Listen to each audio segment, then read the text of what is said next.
Thanks everybody for the invitation to speak today. It's a real privilege, and I would like to take the opportunity to follow the symposium's themes, namely to look back, because often it's looking back that gives us that perspective of moving forward, an assessment of where we are now, and a look to the future with a long-term goal of seeing a future for that wonderful ecosystem out there and the catchments that are part of that. Firstly, though, I really would like to acknowledge the Wulgurrupa and Bindal people whose country we're meeting on today, and the past, present and emerging leaders.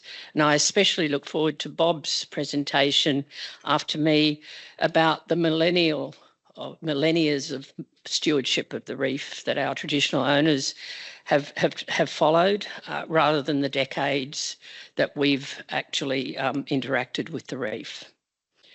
For protecting the reef, and sorry, I should have moved forward. A couple of photos at the start, myself in the early days doing displays and fieldwork in the 70s.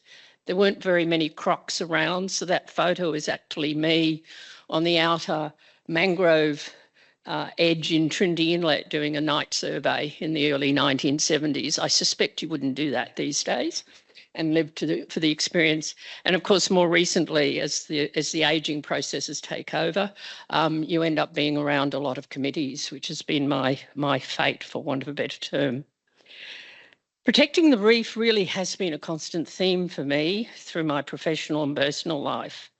It started in the thick of the environment NGO campaign in the early 70s, although it actually got underway in the early 60s. And it was at that time I met my life partner, Eddie Hegel, who isn't here today, unfortunately, but it's been a journey for him and I to actually look to what measures we could do as individuals around protecting the reef.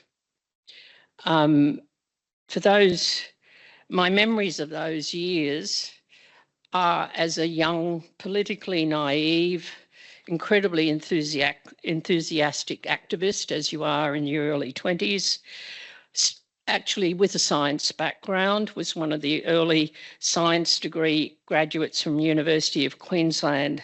However, in those years, it really was around typing letters and media releases, printing newsletters on radio machines and doing mail outs. We really didn't have anything like the internet, emails, or social media. So it was a very different way of interacting with people, and it's something we need to be aware of. It also involved attending lots of community meetings, lots of trade union meetings, and even members of the Women's Liberal Party in those days were incredibly influential, somewhat different story to where we are today. The print media was incredibly important in those years, and so we made friends with lots of journos. So the next few slides are actually my potted version of some of the key events over the decades. So in the 60s was really the start of things. In 62, we saw Rachel Carson's Silent Spring book come out, which really was the first definitive text around the impacts of pesticides on our natural ecosystems. It was also the year when the Wildlife Preservation Society was first formed, which was one of the very first NGOs. In 65, the organisation that Eddie and I led and he founded was formed, the Littoral Society. A lot of nerdy zoology students at University of Queensland would only come up with a name called Littoral Society for a public-facing organisation. 67 was in fact the big year where there was a mining application for limestone mining on that dead reef called Ellison Reef. And so from there, the Save the Reef campaign began. And I really recommend a new book out last year by Ian McCallum on John Buist, who really was. John Buist and Judith Wright, that great Australian poet, were the two big protagonists of the 60s who actually provided the whitefellow leadership, although Judith had very strong connections to traditional owners and realised that they were missing at that table. So in 68, 69, the Queensland government of the day, Joe Bajelki-Peterson, they opened up the entire Great Barrier Reef to oil drilling. And so the campaign around the protection of the reef from oil drilling, which was the main focus of the original Save the Barrier Reef campaign. From that, we had the 70s, the Royal Commissions, well worth a look at. And then that auspicious year, 75, three big events in my view, lots more I'm sure. 75, the Marine Park Act came in. That was a Labor initiative, but it was a bipartisan support. Something like 90% of Australians supported the declaration of the Marine Park. It was also the first NAIDOC week in this country. It was also the first ABC science program went to air. So there was something going on in the air in the 70s. It was a good decade, actually.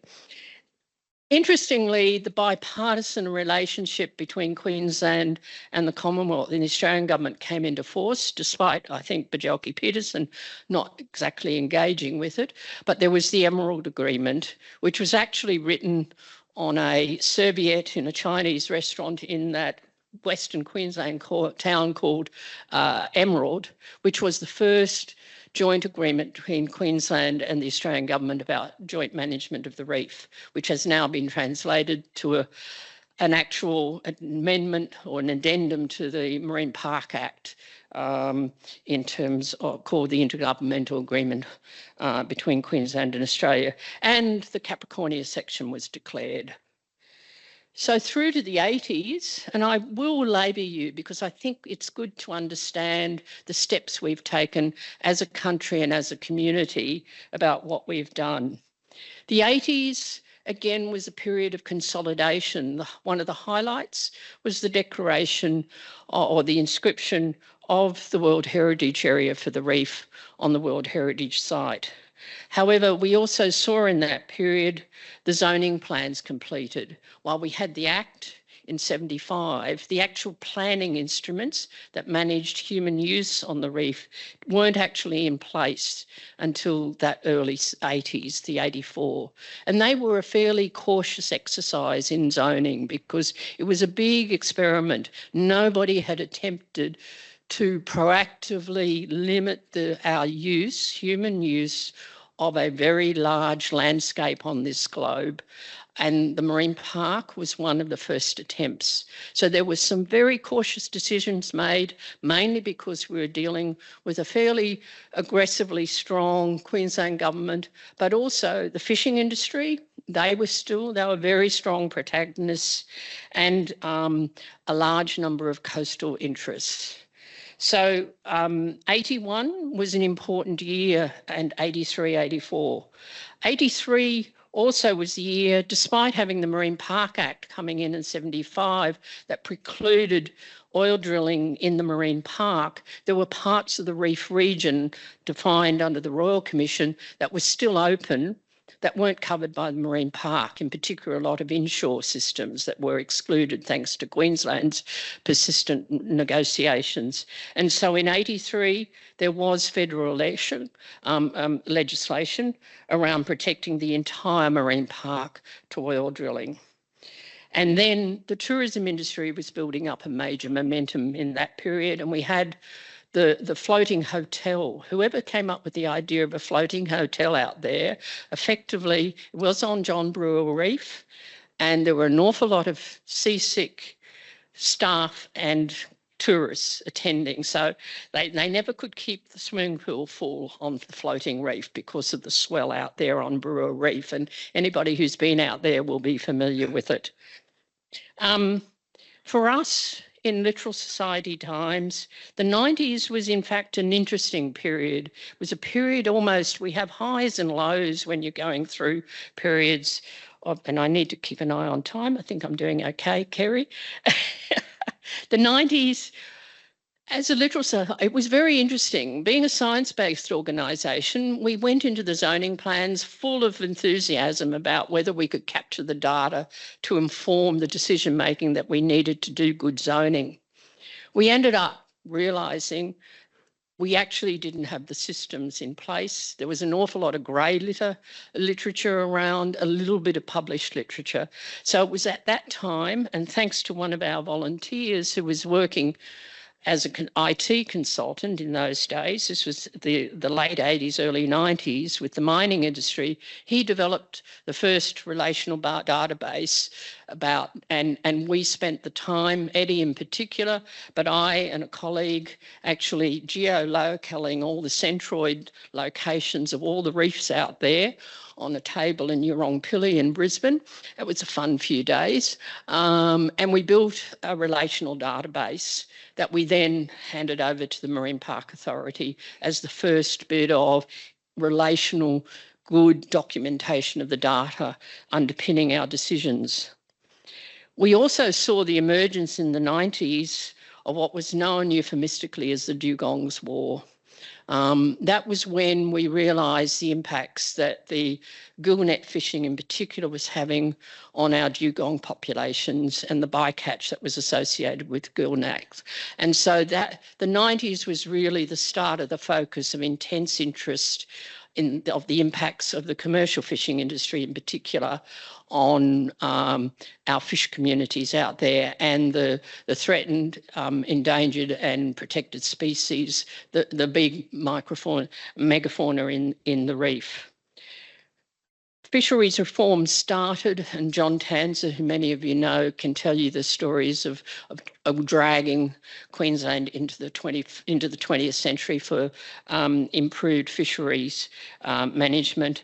And we formed a multidisciplinary team, the Littoral Society, with a number of the universities and museums to start a comprehensive analysis of reef island surveys. Importantly, the authority under Graham Kelleher had its first 25-year strategic plan. It's worth having a look at it, and that little graphic actually is a very simplistic graphic that was behind it. It was a multi-stakeholder first strategic plan. It's really worth looking at it. There were an awful lot of common themes there that informed the development of the Reef 2050 plan. Unfortunately, in '98 was the first documented mass bleaching event on the reef. So it was the first harbinger of the impacts that many of us had been thinking about and foreshadowing around the impacts of climate change on the reef. So that was '98. 2000s, again, an interesting period, a really important period for the reef. Two hallmarks there, 2002, another major mass bleaching event. So '98 and 2002 were two bad years for the reef. The high point of that decade, in my view, or one of the high points, was in part the declaration of the Representative Areas Program, which was the full rezoning of the reef from those early 1980s, where under those early 1980s zoning plans, we probably had in the order about 5% of the region of the marine park under high levels of protection. In other words, minimal direct use. In 2003, thanks to a lot of hard work, a massive amount of consultation and leadership from the authority, and John Day is here and his PhD is well worth a read to understand how that came about. But we got a new rezoning that is still holding and we came up to 33% of the marine park as being limited direct use. And in my view, that was probably one of the most important management decisions that we've collectively made in terms of underpinning the current resilience that we're seeing out there relative to most other reefs in the world. Importantly, in 2005, we saw the first TUMRA, Traditional Use Marine Resource Agreements, with Gilligan. And now we have 7 of those, I do believe, Bob. 10 now, my apologies, over 40% of the reef region. So really, really important. And importantly, there was a lot of introspection and review of the Marine Park Authority post the RAP process, that 2003 zoning. One good outcome, there were some negative outcomes in terms of amendments to the Marine Park Act, which I can bore you with in detail at another time. However, we got our first Outlook report in 2009, and I think that is a really timely and important initiative as well. So a lot of important initiatives. 2010s was an interesting time. We go through periods of high profile, intensive looking at the reef, and that happened in the 2010s. Because that was the year where we started to see, in particular, the build-up of the expansion of the liquid nitrogen gas terminals on the western side of Curtis Island, an area of World Heritage Area allocated now to part of an extractive hydrocarbon industry. That triggered a monitoring mission, the first of the monitoring missions from the IUCN World Heritage Centre, which actually was the first hard look at what we were doing effectively as the reef. We had environment protection, biodiversity conservation strategic assessments done, one done by the authority about the reef, one done by Queensland about the coastline. The Fight for the Reef campaign, that was the sort of next iteration of the original Save the Reef campaign. And out of all that came the 2015 Long-Term Sustainability Plan and a whole series of World Heritage decisions that started in about 2012 and are still continuing. So there has been effectively constant oversight of how well we're doing our job here by the global community represented by the World Heritage Committee since 2012. So we've been under the microscope. Importantly, we had the first scientific consensus statement out in 2013 on the impacts of Great Barrier Reef water quality and ecosystems, the land use impacts. And what I didn't mention was back in 2000, the first water quality protection plan. While we had been realising the need to deal with land-based sources of pollution, it really wasn't until the 2000s we started to get our acts together. And sadly, the bookends for the 2010s were the back-to-back mass bleachings in 16, 17. Almost getting you there. We're now in this decade of the 20s. Sadly, the bookend of this decade, is in fact mass bleachings 2020, 2022, and then again 24, 25. So 6 mass bleachings since 2016, which is the harbinger of our future, unfortunately. We had another IUCN monitoring mission in 2022, and then this constant reporting. I think the important thing and one to think about for our discussions today and tomorrow we are currently reviewing both the Water Quality Improvement Plan, which has morphed into a catchment-wide water quality strategy led by Queensland, and the Australian government starting to review the Reef 2050 plan. So we're in a cycle of planning evaluation. I think the other important history of the reef is what's happened on the science side of things. And we do need to be aware this has been a great partnership between the science community, the management community, and us as the rest of the community. So AIMS was formed in 72, the CRC for Reef in 93, James Cook Uni Centre of Excellence on Coral Reef Studies in 2005, and then the series of environmental programs through the Department of Environment federally, MATSURF, NERP and NESP, those wonderful acronyms that we're also familiar with. However, I don't want to eat into my time too much, so that's it for looking back. So where are we? We've done a lot of effort over the previous 50 years.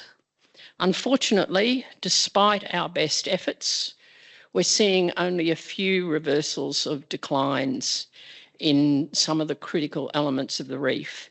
And in fact, that 2024 Outlook report has a poor and worrying focus or trend. Sorry, hit the wrong one. Okay. Doesn't want to go back, Michelle. Ah, yes. Right. So the ecosystem components, the outlook, 2009, the outlook, the next future was considered to be poor, predominantly climate change, and it's just got progressively worse. And likewise from 2014, where we started to report on heritage outlook, started out as prospectively good, poor, and decreasing. So despite our best efforts, we are not going forward. We are going back. And that's envisaged, and part of the issue, and I will talk about this a little bit, and it's exemplified, I think, by two things. The trend in the trajectory for addressing the improvements in water quality of our catchments, the trend is not heading fast enough in the right direction. It's heading in the right direction, but it's way too slow. We have clear targets that have been progressively renewed under the scientific consensus statement, but pushed back all the time. So at the moment, if we were to get the dissolved inorganic nutrient target, which is a 60% reduction on current rates, we wouldn't get there until I think it's in 90 years' time. So whatever that is, it's in the next decades. And likewise, sediment. The sediment target isn't quite as high. It's only 25% load reduction, but we are a long way short. We're probably only 50% there in either of those targets. So that's an exemplar. And the emissions reduction trends would be very, very similar. In fact, they're nowhere near as optimistic as the water quality targets. That said, we are throwing a pretty heavy investment. At the moment, the joint investment, and this 2020, 2021 was the only year that we could actually get a fairly defensible set of data from both Queensland and the Australian government that was published. So this is an indicative figure pie chart of government investment between the Australian and Queensland governments. I think it's important because we hear big numbers thrown around, but a lot of that is, oh, Chicky's done it again. I'll get it right, maybe. Ah, my apologies. Anyway. Shivers. So further presenters beware, get your finger in the right spot. The silent partner in a lot of this is ports and shipping. AMSA and Maritime Safety Queensland, thanks to the Reef VTS and a lot of very good initiatives, we've actually made very good progress on limiting the impacts of shipping. There's still impacts, but compared to what they were and the risks, shipping is good. Joint fuel management, hefty lump. A lot of money on monitoring and research, and in recent times, quite a significant investment by both Queensland and the Australian government on water quality improvement.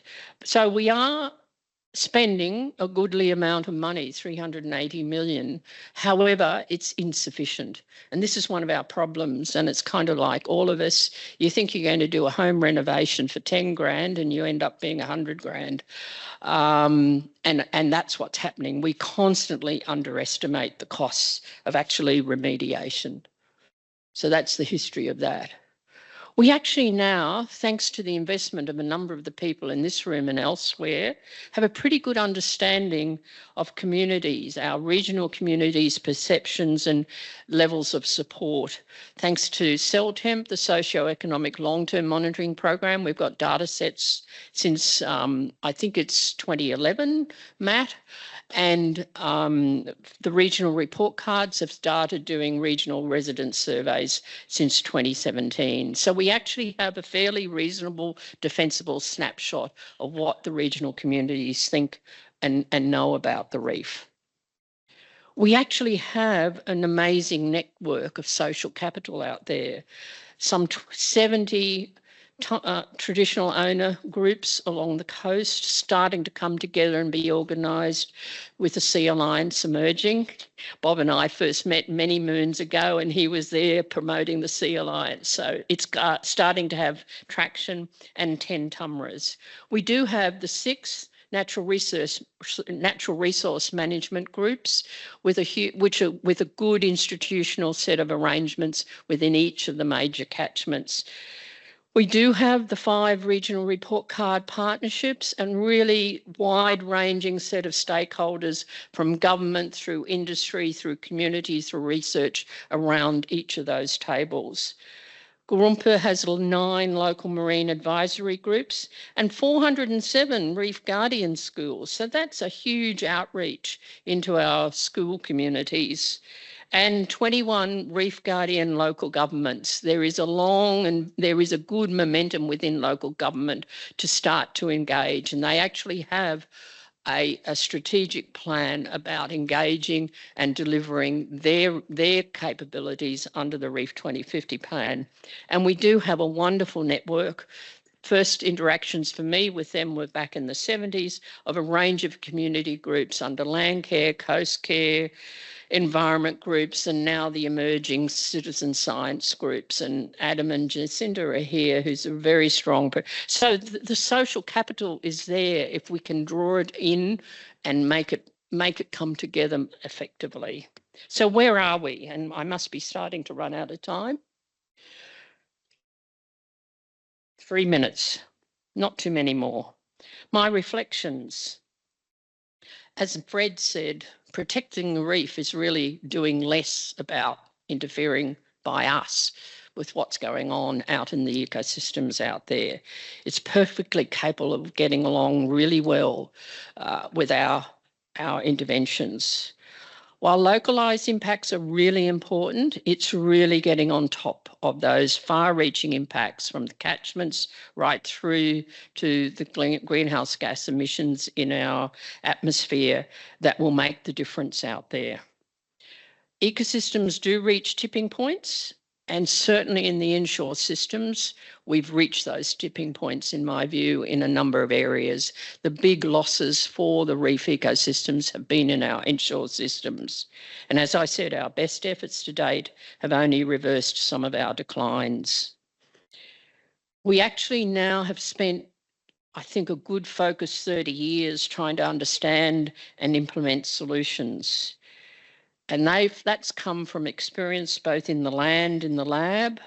As I note, we underestimate the cost and time frames. It takes a long time to turn the din and sediment off. We have sediment slugs that are going to be 50 to 100 years working their way through the systems before they get out into the inshore systems. So we have a long lag time before we see some of the good changes we need to know. However, we do know enough to make good and timely progress. We've done well, thanks to that investment in science and all that social capital. We do actually have a pretty good roadmap if we could get ahead and get on with it.